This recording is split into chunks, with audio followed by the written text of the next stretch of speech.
जानकर के बड़ा दुख हुआ जब इस साल 25 दिसंबर को सिक्किम के मुख्य एमजी मार्ग में गैंगटॉक में लाल लाल टोपी पहने हुए आपके और मेरे बच्चे घूम रहे थे। उस दिन मुझे बहुत दुख हुआ साहब, बहुत दुख हुआ। ध्यान रखना, ये ताली बजाने का नहीं, ये रोने का विषय है। अपना सर पटक के मर जाना चाहिए जान करके कि हमारे बच्चे ये कर रहे हैं। जिस चार धाम को आप और हम सब बड़ी श्रद्धा से देखते हैं, इनके कुछ लोग जाकर के वहां पर पर्चे बांटने का काम करते हैं। मैं आज इस मंच से खुली चेतावनी देता हूं, आज के बाद किसी हिंदू मंदिर में घुस के बता देना, पर्चा बांटना तो दूर की बात है, स्वामी अभयदास घोषणा करता है कि उल्टे पैर भागोगे यहां से, किसी मंदिर में नहीं घुस पाओगे। स्वामी अभयदास को अपने प्राण भी न्यौछावर करने पड़े तो मैं करूंगा, लेकिन सिक्किम प्रदेश से इन लोगों को भगा करके रहेंगे। विचार करने वाली बात है कि जिस प्रदेश में किरातेश्वर महादेव की कृपा रही, जिस प्रदेश पर, जिस भूमि पर गुरु संभवनाथ की, गुरु संभव पद्म संभव की कृपा रही, ऐसी भूमि पर इतनी बड़ी संख्या में इन लोगों के चर्च कैसे हैं? इन लोगों ने जो मिशन बना रखा है, आप सोए हुए रहे, इन्होंने एक मिशन लॉन्च कर दिया कि 2030 तक मिशन नागालैंड को पूरा करना है। और मैं आज भी आप लोगों के सामने एक कड़वी सच्चाई रख देता हूं, अगर हम सनातनियों की स्थिति ये ही रही, अगर आज की ये सभा न हुई होती, अगर सिक्किम सनातन संगठन की स्थापना नहीं हुई होती, तो 2030 तो क्या 2025 में भी ये लोग मिशन नागालैंड को पूरा कर लेते। लेकिन आज मैं कह सकता हूं कि धर्म से भी बड़ा होता है कर्तव्य धर्म। धर्म के भी कई अंग होते हैं, वो मेरा धर्म है। लेकिन सिक्किम प्रदेश में हर महीने आप लोगों के बीच आकर के आपकी समस्याओं को देखने के बाद सिक्किम सनातन संगठन का संकल्प लेना मेरा कर्तव्य धर्म है, जो मैं आपके समक्ष निभा रहा हूं।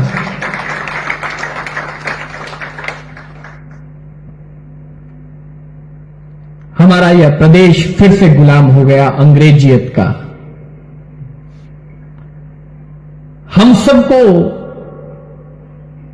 पश्चिम की ओर, पश्चिम का मतलब है उन देशों की ओर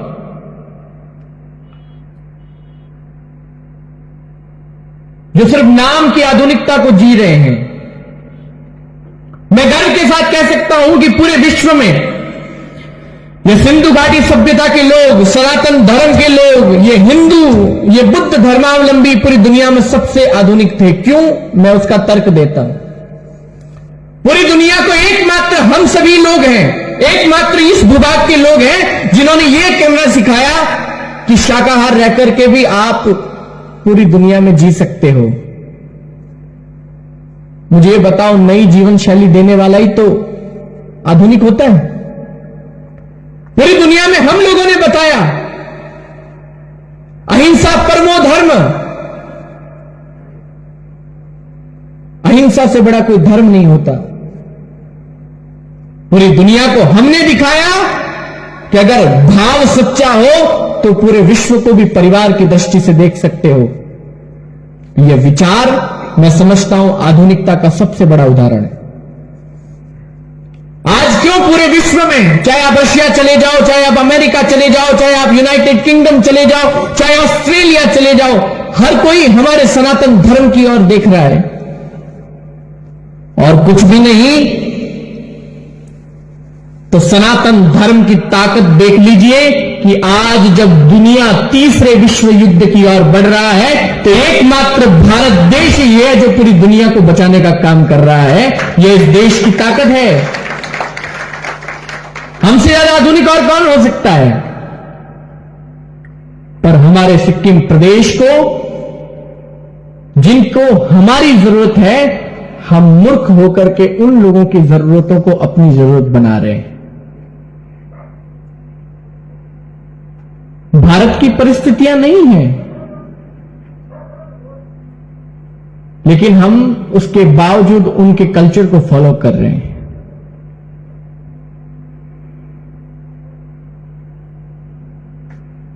मैं मानता हूं कि अंग्रेजी बोलना सिर्फ भाषा की पहचान होना तक सीमित हो सकता है, लेकिन जब अंग्रेजी बोलना हमारी शान और शौकत का हिस्सा बन जाए, तब समझना कि हम लोग गलत दिशा में बढ़ रहे हैं। अभी पूर्व में एक स्कॉलर जो उन्होंने कितनी बढ़िया बात कही, अंग्रेजी सिर्फ भाषा का माध्यम हो सकता है। जिन्होंने भाषा का उपयोग करके अपनी बात को पूरे विश्व में पहुंचाने का संकल्प लिया, भगवान बुद्ध के विचारों को हम अंग्रेजी के माध्यम से सनातन के विचारों को दुनिया तक पहुंचा सकते हैं, लेकिन क्या अंग्रेजी बोलना हमारी शान और शौकत का कारण होना चाहिए? क्या अंग्रेजी बोलने से हम बड़े कहलाएंगे, हमें मोस्ट एजुकेटेड कहलाएंगे, हमारा स्टैंडर्ड हाई हो जाएगा? हम किस दिशा में जा रहे हैं? यहां बैठे हुए लोग सच सच बताना, कितने लोग हैं जिन्होंने अपने बेटों को बड़े शान और बड़े सुकून के साथ में इसलिए अंग्रेजी स्कूलों में भेजा हुआ है कि उनको यह लगता है कि वहां जाने पर यह सफल हो जाएगा, सक्सेसफुल हो जाएगा। लगभग सभी लोगों ने अपने बेटों को भेज रखा है, अपने बेटियों को भेज रखा है। कोई नहीं चाहता कि वो नेपाली भाषा बोले, कोई नहीं चाहता कि वो हमारी भाषा बोले, वो सनातनी भाषा बोले, वो इस देश की स्थानीय भाषाओं का ज्ञान लेवे। ये हमारी कमजोरी है और यही अंग्रेजियत कारण बन पा रही है कि हम लोगों ने बड़े शान और शौकत के साथ में हमारे बेटों को, हमारी बेटियों को उन विधर्मों के हाथ में सौंप दिया है जो उनके दिमाग में दिन और रात वह पाश्चात्य संस्कृति, वह पश्चिमी संस्कृति उनके दिलो दिमाग में भर रहे हैं। मैं सच बताता हूं, मुझे जानकर के बड़ा दुख हुआ जब इस साल 25 दिसंबर को सिक्किम के मुख्य एमजी मार्ग में गैंगटॉक में लाल लाल टोपी पहने हुए आपके और मेरे बच्चे घूम रहे थे। उस दिन मुझे बहुत दुख हुआ साहब, बहुत दुख हुआ। ध्यान रखना, ये ताली बजाने का नहीं, ये रोने का विषय है। अपना सर पटक के मर जाना चाहिए जानकर के कि हमारे बच्चे ये कर रहे हैं।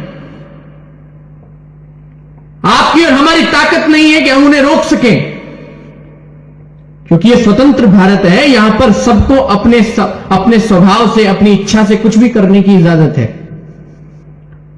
लेकिन क्या संस्कारों को सही दिशा में देने की आजादी आपको और हमें नहीं है? यह आपका और हमारा, हम सबका दायित्व बनता है कि हम अपने आने वाली पीढ़ी को सही संस्कार, सही दिशा देवें। मैंने एक भी ऐसा बेटा नहीं देखा, एक भी ऐसी बेटी नहीं देखी इस प्रदेश में पिछले 2 सालों में कि वो हिंदू त्योहारों को किसी सड़क के बीच में बड़े समूह के साथ मनाते हुए दिख रहे हो। क्यों? ये लोग दिन रात हमारे बच्चों को ऐसा ट्रेडिशन क्रिएट करने की कोशिश कर रहे हैं और बड़े प्रेम से आप कहते हो महाराज ये कहां सिखाते, हमें समझ ही नहीं आता। सिखाते क्या, आप भेजते ही उनके स्कूलों में हो उनको। ऐसे विद्यालय में हमने अपने बच्चों को भेज रखा है जहां पर 6-6 घंटा रोज उन्हें यही शिक्षा दी जाती है। जो सिलेबस आप लोगों ने देखा होगा कि भाई हमें तो ये पढ़ाया गया, सिलेबस तो ये है, उस सिलेबस से पहले स्कूल में घुसते ही जिन्हें प्रार्थना ही, जिन्हें नित्य संकल्प ही ये सब कार्य करने के लिए दिया जाता है। विचार करिए और पक्का आप अपने आप में आत्ममंथन करिए। ये जबरदस्ती हमारे बच्चों को अन्य धर्म की तरफ हमें ले जाया जा रहा है। हमारे बच्चों को जबरदस्ती ये ईसाईयत सौंपी जा रही है।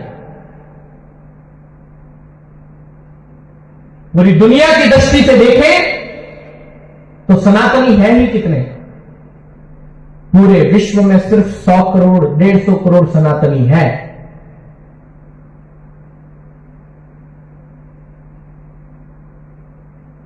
दो 200 करोड़ के करीब इस्लाम को मानने वाले मुस्लिम लोग हैं और 400 करोड़ ईसाई आज वर्तमान में पूरे विश्व में रह रहे हैं। कभी इसका भी आंकलन करो आप लोग। किसी भी भाई से पूछ लिया जाए किसी भी मुस्लिम से पूछा जाए कि तुम्हारे लोगों को आए हुए इस धरती पे कितने साल हो गए, तुम्हारे धर्म को बने हुए कितने वर्ष हो गए, कभी सवाल करो उन लोगों से, तब वो लोग क्या कहेंगे कि 2000 साल पहले हम लोग इस दुनिया में, 1400 साल पहले हम लोग इस दुनिया में आए। उनका वजूद कितने साल पहले का है, कितने वर्ष पहले का है, बोलिए 1400 वर्ष। किसी ईसाई से जाकर पूछो तुम्हारा अस्तित्व इस दुनिया में कितने साल पहले आया है। आप लोगों को मैं आज कुछ सवाल देके जा रहा हूं जो आप पूछिएगा। किसी ईसाई से जाकर पूछो कि तुम्हारा अस्तित्व इस दुनिया में कितने वर्ष पहले आया, तो उसका जवाब यह होगा कि हम 2022 साल पहले इस दुनिया में। अभी क्या चल रहा है, ये बड़ा दुख का विषय है कि 2078 चल रहा है साहब हिंदुओं का, लेकिन हम लोगों को सिखाया गया 2022। चलो कोई बात नहीं, हम तो बड़ी प्रसन्नता से उनसे एक सवाल कर देते हैं कि तुम लोगों को आए हुए इस दुनिया में 2022 साल हुए। मुसलमानों से पूछते हैं कि तुम्हारा आना कब हुआ, तो वो कहते हैं कि हम 1400 साल पहले आए। लेकिन मेरे हिंदू भाइयों, मेरी इस बात पर जोरदार ताली बजाना अगर आपको अच्छी लगे। अगर किसी हिंदू संत से पूछा जाए कि तुम इस दुनिया में कब आए, या किसी बुद्ध धर्म के किसी सन्यासी से पूछा जाए कि तुम्हारा प्रमुख जड़ हिंदू सनातन इस धरती में कब आया, तब वो कहता है कि जब से इस सृष्टि का, जब से इस पृथ्वी का, जब से इस ब्रह्मांड का अवतरण हुआ, तब से हिंदू इस धरती पर रहता है और रहेगा। तो हम सनातनियों का इतिहास तो इस सृष्टि के, इस पृथ्वी के बनने से है। हम तो हजारों वर्ष पूर्व संसार की सबसे पुरानी संस्कृति के लोग हैं। क्या आपको पता है कि दुनिया का सबसे पुराना शहर कौन सा है? कोई है यहां पर ऐसा कि दुनिया का सबसे पुराना शहर कहां स्थित है? बहुत सुंदर, जोरदार तालियां बजाइए इस भाई के लिए। जब ताली की बात करता हूं तो ऐसे मरे मरे बजाओगे तो चाइना घुस जाएगा अंदर। मैं तो एक ही बात बोलता हूं, अभी जब बुलाया गया कि एंकर कहां है, 10 मिनट से एंकर साहब आए, तो मैंने उनको ये कहा कि इतनी देर लगाओगे तो वो तो ताक पर बैठे हैं, जैसे इधर उधर मुंह करोगे अंदर घुस आएंगे। ऐसे तालियों से काम नहीं चलेगा साहब। अपने आप पर गर्व करो सनातनी होने पर। जब किसी से पूछा जाता है हिंदू सन्यासी से कि आपका आना इस दुनिया में कब हुआ, तब वो कहता है कि जब से इस सृष्टि का होना है, जब से इस पृथ्वी पर किसी जीव का, किसी प्राणी मात्र का होना निश्चित हुआ, तब से पहला कोई अगर कोई आया है तो वो सनातनी ही आया है। और मुझे लगता है कि सनातनी होने पर हमें गर्व करना चाहिए।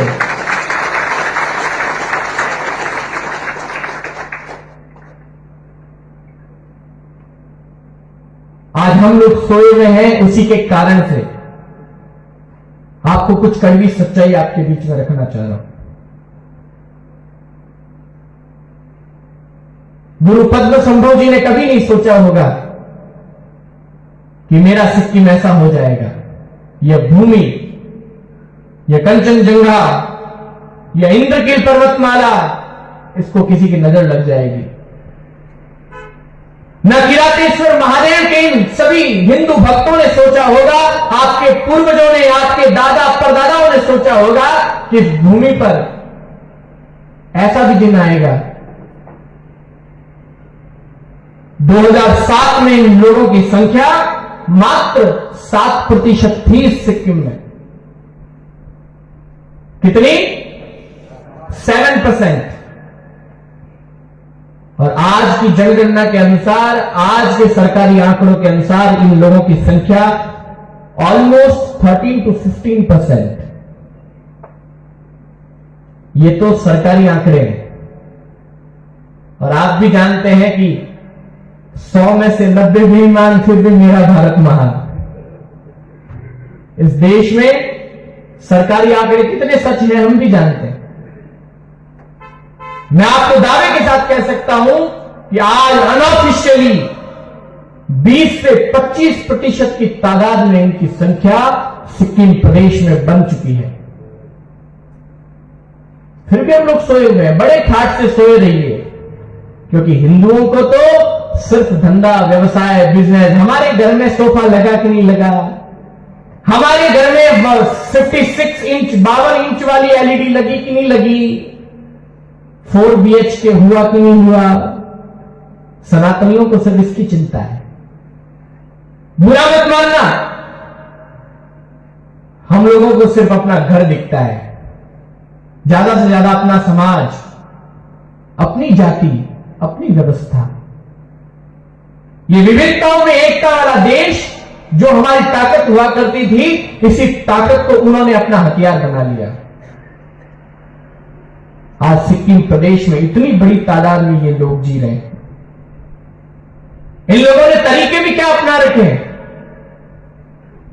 आज ये लोग जब धर्म परिवर्तित करवाते हैं तो उसका नाम बदलवाते नहीं है।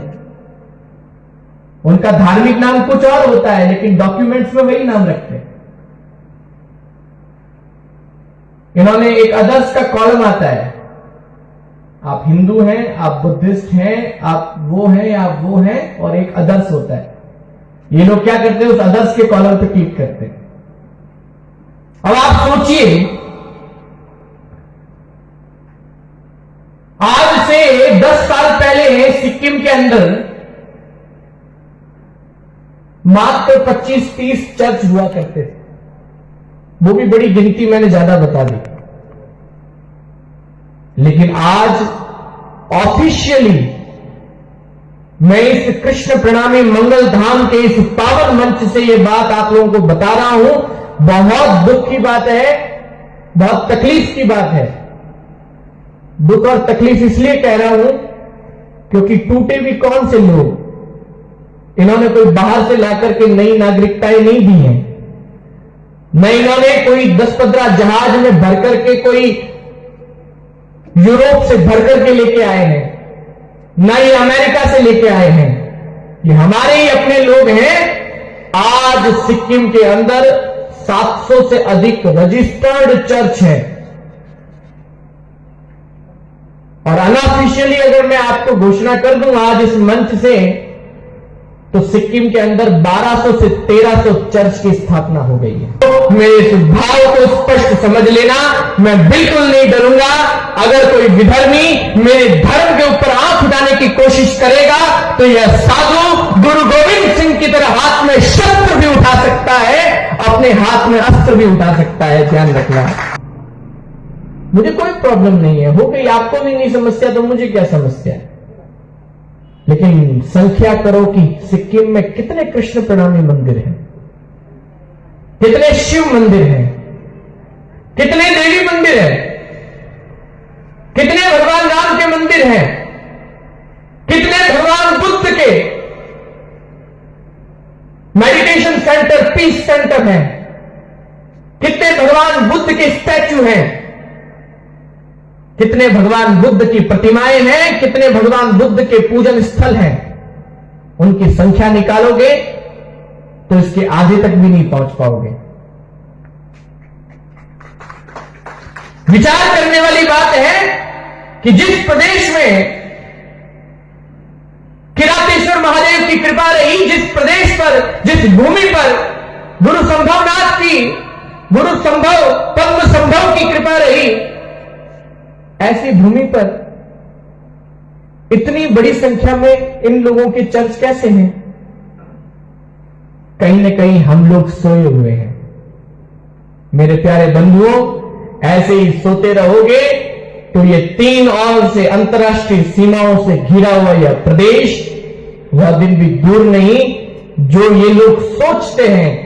इन लोगों ने जो मिशन बना रखा है, आप सोए हुए रहे, इन्होंने एक मिशन लॉन्च कर दिया कि 2030 तक मिशन नागालैंड को पूरा करना है। और मैं आज भी आप लोगों के सामने एक कड़वी सच्चाई रख देता हूं, अगर हम सनातनियों की स्थिति ये ही रही अगर आज की ये सभा न हुई होती, अगर सिक्किम सनातन संगठन की स्थापना नहीं हुई होती, तो 2030 तो क्या 2025 में भी ये लोग मिशन नागालैंड को पूरा कर लेते।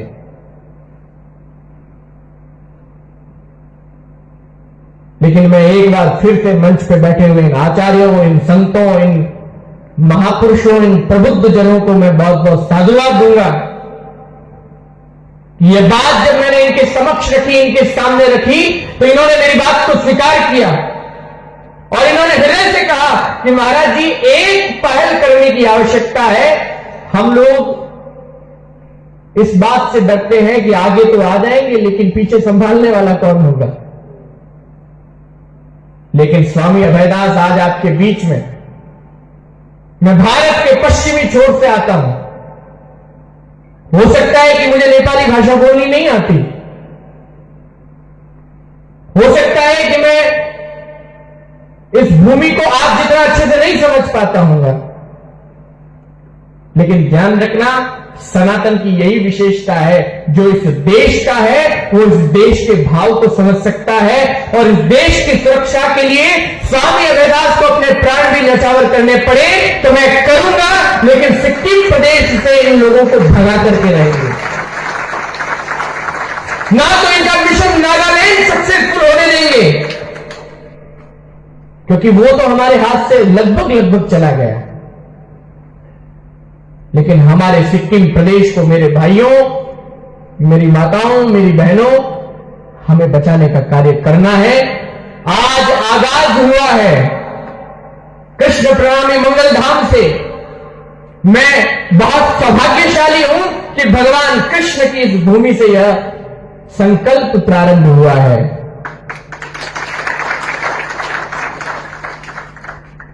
मेरे प्यारे बंधुओं,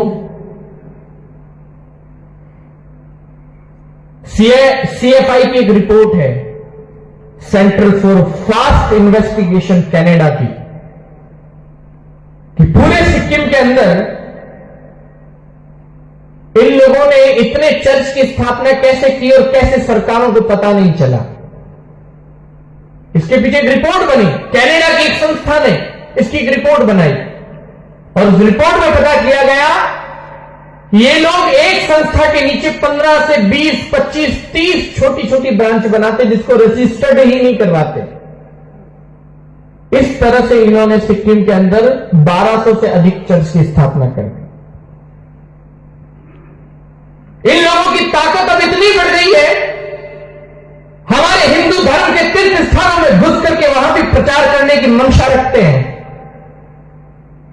कुछ ही दिन पहले की बात है, हमारे प्रदेश के 4 धाम, हमारे पवित्र स्थान नामची में भगवान सिद्धेश्वर महादेव की उस भूमि पर, जिस 4 धाम को आप और हम सब बड़ी श्रद्धा से देखते हैं, इनके कुछ लोग जाकर के वहां पर पर्चे बांटने का काम करते हैं। मैं आज इस मंच से खुली चेतावनी देता हूं, आज के बाद किसी हिंदू मंदिर में घुस के बता देना, पर्चा बांटना तो दूर की बात है, स्वामी अभयदास घोषणा करता है कि उल्टे पैर भागोगे, यहां से किसी मंदिर में नहीं घुस पाओगे। अब हिंदू हाथ में लठ लेकर खड़ा होगा, अब तुम्हारे सामने विनती के हाथ जोड़ते हुए खड़ा नहीं होगा। वो समय गया जब हिंदुओं ने तुम्हें स्वीकार किया, वो समय गया जब हमारा देश अतिथि देवो भव का सम्मान लेकर के बैठता था। अगर तुम अतिथि की तरह आओगे तब तुम्हारा सम्मान आज भी करेंगे, लेकिन अगर तुम यहां पर शासन करने की दृष्टि से आओगे, तुम्हें खबर दिया जाएगा। यह विश्वास मैं यहां से दिलाता हूं। ये लोग अपनी मंशा को लेकर निकले हैं और मुझे यह भी बताया गया, हमारे पुजारियों ने, हमारे पुरोहितों ने हाथ जोड़कर उन्हें निवेदन किया, आप ऐसे मत करो। मैं अपने पुरोहितों से, अपने पुजारियों से निवेदन करता हूं, हाथ जोड़ने की जरूरत नहीं, हाथ में लठ लेके निकलने की जरूरत है कि घुसे तो उसी वक्त प्रसाद दे दो महाराज। प्रसाद देने की परंपरा के लोग हैं हम लोग, हमें डरने की आवश्यकता नहीं है। और वैसे मुझे पता चला है कि इन लोगों ने शासन के अंदर, प्रशासन के अंदर, सरकारों में एक भेड़िए को छोड़ रखा है। आप लोग भी कहेंगे महाराज भेड़िया कौन है? भेड़िए को अंग्रेजी में क्या कहते हैं जी? हाँ, अरे जोर से बोलो, एक स्वर में बोलो। क्या बोलते हैं? जयकाल। क्या बोलते हैं?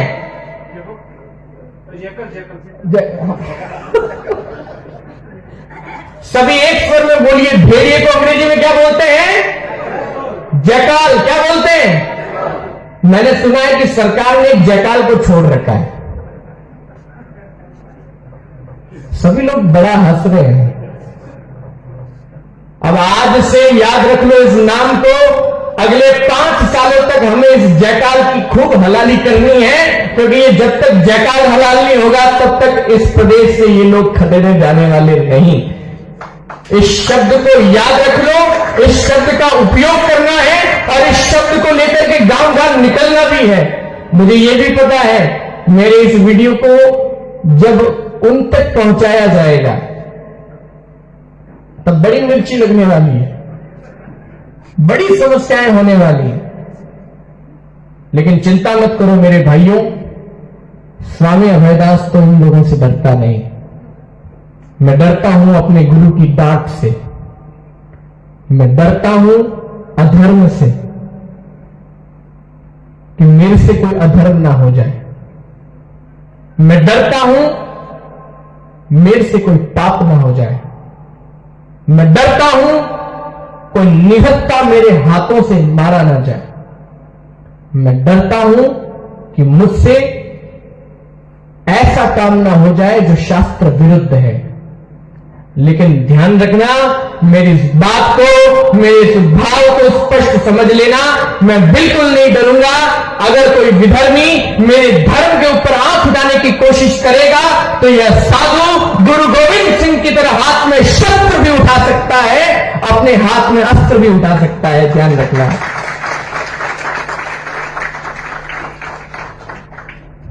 इन लोगों ने उस जयकाल को छोड़ रखा है।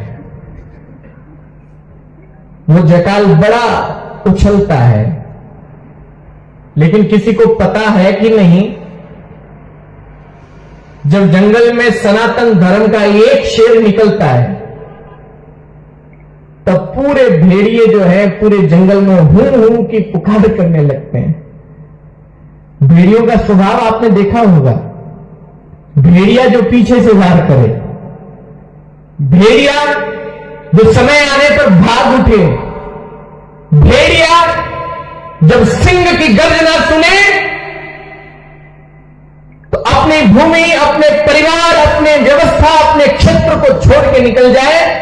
मैं उस भेड़िए को, उस जयकाल को सिक्किम सनातन संगठन के इस मंच से आज चैलेंज करता हूं कि इस सभा में बैठे हुए सैकड़ों लोग आज ये हुंकार भरते हैं, ये सभी लोग सिक्किम सनातन संगठन के शेर यहां पर बैठे हैं, ये शेरनियां यहां बैठी है, इनके चेहरे याद कर लेना। जयकाल आने वाला युग इन शेरों का होगा, न कि इन भेड़ियों का। ध्यान रख लेना मेरे यारों, आप शेरों का युग होगा। आप लोगों के बीच ये भी कहेंगे कि कहां इन संगठनों के चक्कर में पड़ रहे हो।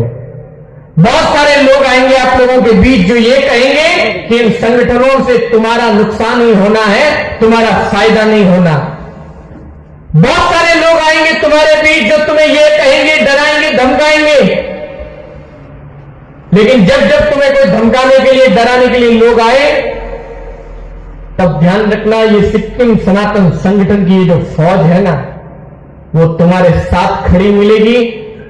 और कोई साथ रहा ना रहा, स्वामी अभयदास चाहे देश और दुनिया के किसी भी कोने में रहा, आपके एक मैसेज पर दूसरे ही क्षण आपके समक्ष प्रस्तुत हो जाएगा, आपके साथ आपको खड़ा मिलेगा। ये मैं वचन देता हूं। आप लोग सोचते हैं ना कि हमारे साथ खड़ा कौन है। मैं किसी सरकार, किसी पार्टी, किसी भी व्यवस्था से मैं संबंध नहीं रखता। मुझे बड़ी प्रसन्नता है कि जब राम जन्मभूमि,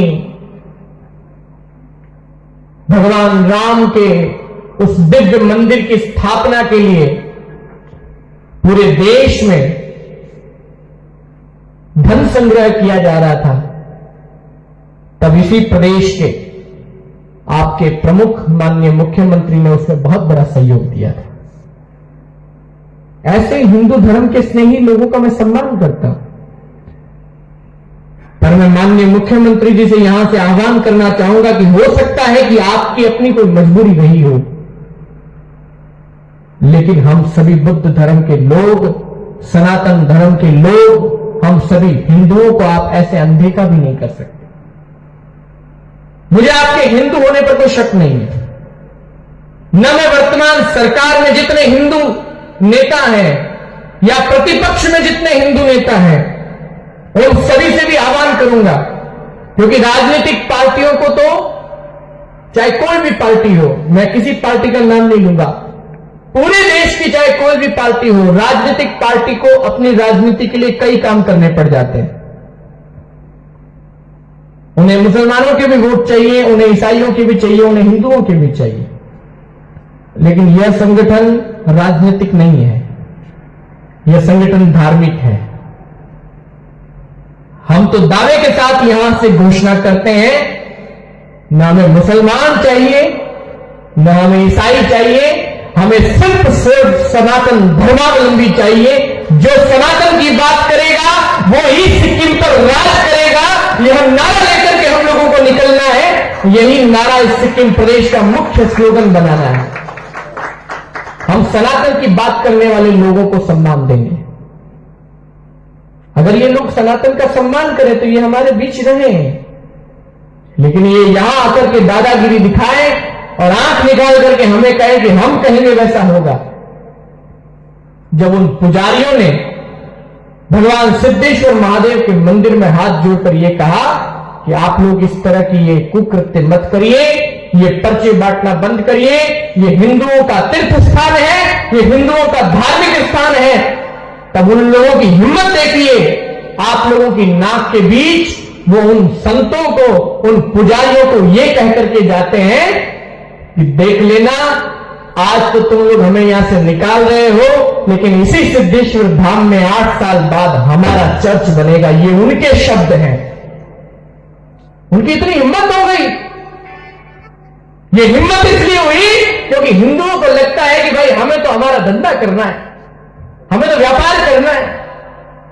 मैं सिंगताम से आ रहा था तो मैंने पूछा हमारे मारवाड़ी भाई को कि कितने मारवाड़ी की, यहां पे बहुत सारे मारवाड़ी, जितने मारवाड़ी मेरी आवाज सुन रहे हैं वो राजस्थान की भूमि से निकले हैं, हरियाणा से निकले हैं और यहां व्यापार कर रहे हैं। मैं अपने मारवाड़ी भाइयों से आह्वान करूंगा, उन लोगों से पूछा गया कि तुम लोग भी ऐसे काम में आते क्यों नहीं हो, तब मुझे बता रहे थे एक मारवाड़ी भाई कि वो लोग ये कहते हैं कि हमें तो व्यापार से मतलब है, चाहे कोई भी हो।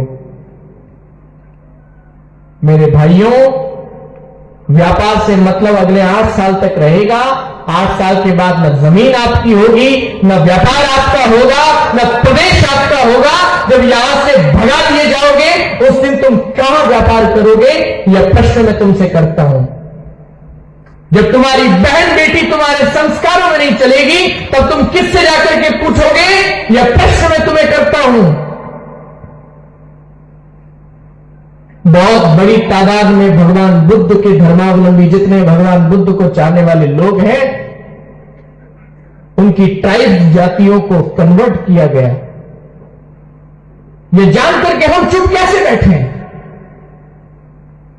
मिस्टर छितेन जी मेरे साथ में दिल्ली में कई घंटों हमारे साथ में चर्चा हुई और छितेन साहब ने बार बार मुझे कहा, महाराज मैं बहुत दुखी हूं, मेरा प्रदेश खतरे में है।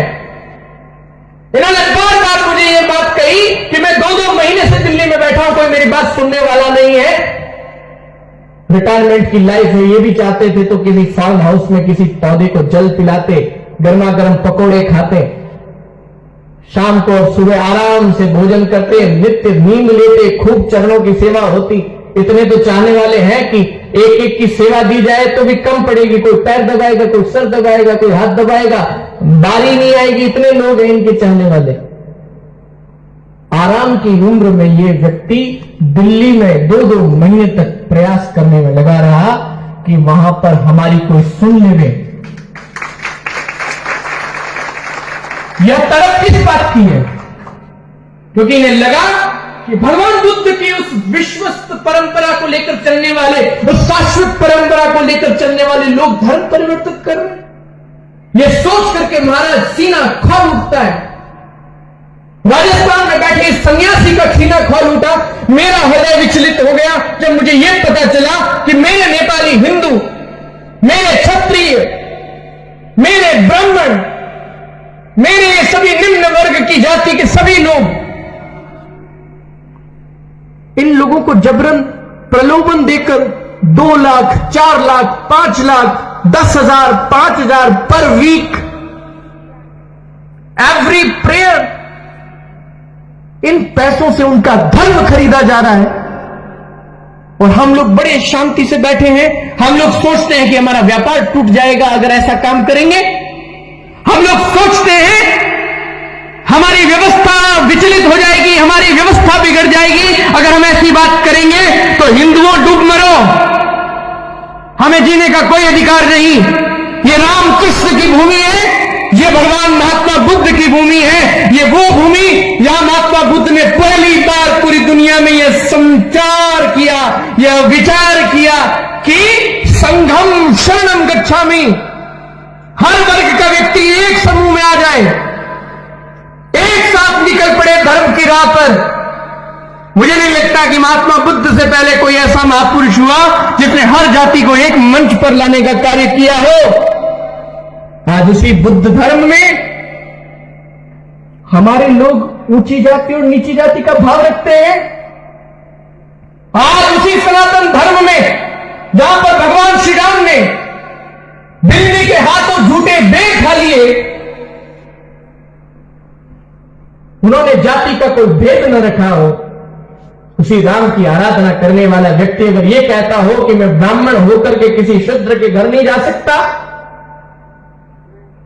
जो शूद्र का, जो अन्य वर्णों का सम्मान न कर सकता हो, उन्हें हृदय से न लगा सकता हो, उन्हें जाति के आधार पर बांटता हो, वो ब्राह्मण नहीं हो सकता, वो क्षत्रिय नहीं हो सकता, वो वैश्य नहीं हो सकता। साफ ध्यान रखना,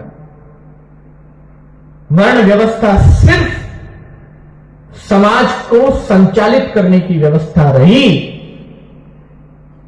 और उसी ऊंच नीच के भाव में हम लोग बटे रहे। इन लोगों ने हमारा फायदा उठा लिया। इसलिए मैं आज इस मंच से आप सभी लोगों को आह्वान करता हूं, 13 मार्च 2022 आज का यह दिन कृष्ण प्रणामी मंगल धाम की यह पावन भूमि सिक्किम सनातन संगठन की स्थापना का दिवस कहलाएगा। सभी दोनों हाथ उठाकर मुट्ठी बंद करके एक साथ बोलेंगे, जय सनातन, जय सनातन। मुझे लगता है कि मेरी आवाज आप लोगों पर भारी पड़ रही। मैं अकेला होते हुए भी आपसे तेज बोल पा रहा हूं। ये माइक को भी छोटा बना दो, जोरदार गुंजायमान आवाज के साथ आपकी आवाज चाइना तक जानी चाहिए। उठा के दोनों हाथ, जय सनातन, जय सनातन। इसी भाव के साथ में हम लोग अगले महीने फिर से अप्रैल में एक तारीख सुनिश्चित की जाएगी और उस तारीख को मेरे साथ मेरे सभी युवा वर्ग के साथी 1000 से भी अधिक बाइकर्स अपनी अपनी मोटरसाइकिल, अपनी अपनी 2 पहिया वाहन लेकर के मेरे साथ 3 दिन में पूरे सिक्किम का प्रवास करेंगे और सिक्किम के गांव-गांव जाकर के हमें सनातन धर्म की पुनः स्थापना का संकल्प लेना है। लेंगे कि लेंगे? सभी लोग लेंगे कि लेंगे? जो लोग लेंगे मेरे साथ दोनों हाथ उठा के बोलिए, भारत माता की, सनातन धर्म की, महादेव की, बुद्ध भगवान की, कृष्ण भगवान की, राम भगवान की। इन्हीं भावों के साथ बहुत बहुत धन्यवाद, बहुत बहुत साधुवाद। आप लोग ऐसे ही बने रहे, ऐसे ही जुड़े रहे। अगले महीने हम लोग फिर मिलेंगे। उसकी तारीख, उसका समय आपके बीच होगा। एक निवेदन मैं यहां से करना चाहूंगा, सिक्किम सनातन संगठन का फेसबुक, इंस्टाग्राम और ट्विटर तीनों अकाउंट में जहां जहां पर भी आप सोशल मीडिया पे हैं, आज भी सर्च करें, फॉलो भी करें सोशल मीडिया देश की सबसे बड़ी ताकत उभर करके आई है। सोशल मीडिया की वजह से देश को इतना शक्तिशाली प्रधानमंत्री मिला। मैं चाहता हूं कि हमारा संगठन सिक्किम का सबसे ताकतवर सोशल मीडिया के रूप में आए। आप लोग सिर्फ फॉलो ही नहीं करेंगे, मुझे वचन देंगे कि नहीं देंगे कि आप लोग रोज के 10 लोगों को सोशल मीडिया से जोड़ेंगे। मुझे वचन चाहिए, वचन देते हैं, रोज 10 लोगों को जोड़ेंगे और सिर्फ 10 लोगों को जोड़ेंगे ही नहीं, इसे अपनी जीवन शैली का हिस्सा बनाना है और अगले महीने तक मुझे 10,000 फॉलोअर हर अकाउंट पर दिखने चाहिए। ये लक्ष्य पूरा करेंगे कि नहीं करेंगे? करेंगे कि नहीं करेंगे? कई भाई लोग नहीं बोल रहे हैं, भाई दुश्मनी है क्या मेरे से? पीछे वाले तो कुर्सी पर बैठे बैठे कुछ हाथ ही नहीं हिला रहे। सभी लोग 10,000 का लक्ष्य पूरा करेंगे कि नहीं करेंगे?